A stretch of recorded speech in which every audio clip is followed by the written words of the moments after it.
Europe Auction commence l'année avec une très belle vente de prestige à Drouot le 26 janvier. En exergue, notre spécialité, le mobilier 18e. Et cette table est le seul modèle connu de carlin avec un dessus en améthyste, avec des panneaux de lac du Japon. Aucun musée, aucun collectionneur n'a ce type de table. Elle est unique au monde et celui qui l'emportera aura la table la plus rare qui existe de tous les temps. Une des pièces maîtresses de la vente, une paire de bibliothèques basses d'André Charles Boulle en première partie contrepartie, qui provient des collections d'Oufouette-Boigny, ancien chef d'État de Côte d'Ivoire.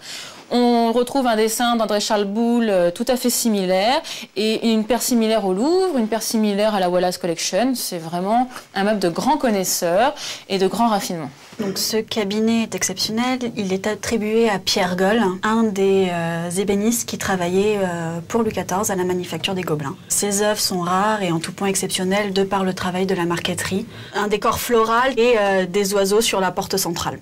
Dans la même vente, nous avons la chance de présenter une quinzaine de lots qui viennent de la collection Sisman. Ce sont des lots de haute époque essentiellement, comme ce portrait de Ludovic le Mort qui est de la Renaissance italienne. Bref, on balaye 5 siècles et des régions très différentes. Ce très beau retable du XVIe siècle qui est français, probablement picard, Saint Jean-Baptiste en train de prêcher, Saint Jean-Baptiste qui est décapité et enfin Salomé qui présente à Hérode la tête de Saint Jean-Baptiste. Une paire de plaques en marqueterie de pierre dure, qu'on date du XVIIe siècle. Un traitement du paysage qui vient des artistes nordiques qui travaillaient autour des Médicis à Florence. La tapisserie de Bruxelles des Flandres, représentant Psyché, Eros et leur fille Volupté. Eros représentant l'amour. Psyché, c'est l'âme. Et Volupté, c'est leur fille.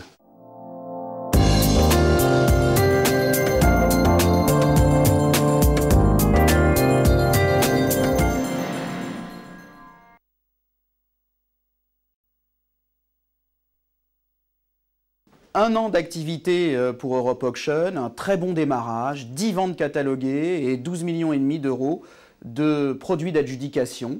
Nous espérons cette année faire au moins 10 ventes cataloguées encore. Je suis expert d'Europe Auction.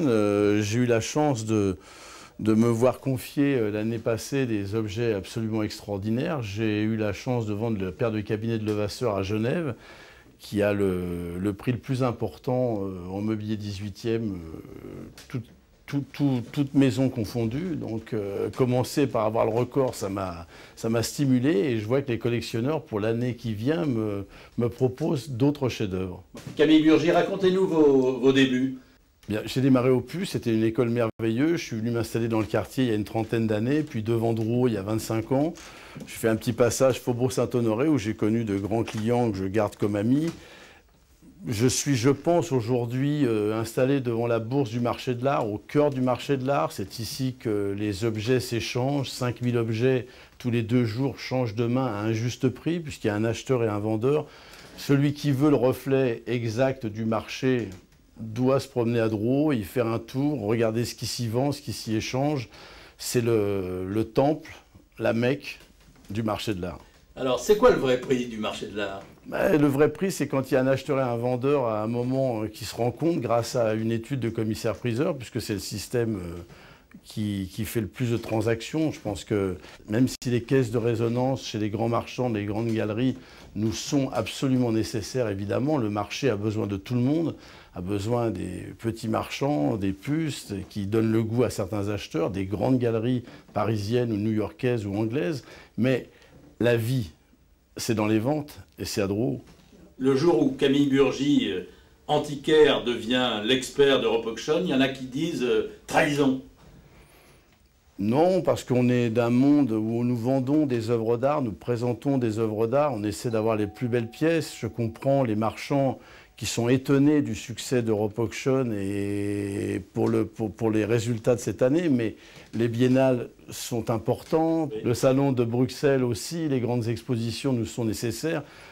Tous ces prix qui s'affichent dans le monde nous servent aussi, comme nous leur servons de temps en temps grâce à nos résultats. Nous sommes transparents, nos résultats sont connus, nos prix sont affichés. Eux offrent un secret, une transaction secrète, ça peut intéresser un certain nombre de clients. Mais le côté ludique des ventes est incontournable aujourd'hui. Les gens adorent risquer, savoir est-ce que j'aurai, est-ce que je n'aurai pas. En tout cas, c'est un moment de rencontre entre un particulier qui vend et un particulier qui achète, dans le cas de notre maison de vente, souvent contre un marchand, mais c'est un moment vrai parce que l'échange se produit devant tout le monde. Alors, il y en a qui préfèrent.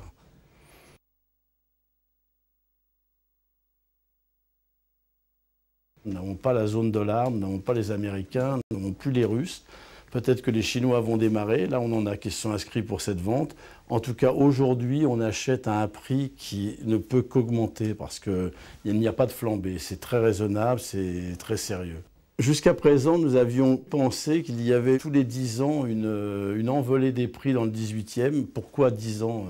Je ne saurais pas l'expliquer, mais en 80, la marchandise avait augmenté très rapidement. En 90, elle avait augmenté également par les achats des Américains. En 2000, le marché était réellement booming. Et cette année, 10 ans après, le marché démarre tout doucement, mais on peut encore vraiment faire des affaires. Les gens n'ont pas encore compris la rareté de certains objets présentés. Quand on vend une table comme celle-ci, elle est beaucoup plus rare qu'un tableau de Picasso. Il n'y a qu'une table comme ça de Carlin. Picasso, je l'adore comme artiste, mais on peut acheter des Picasso.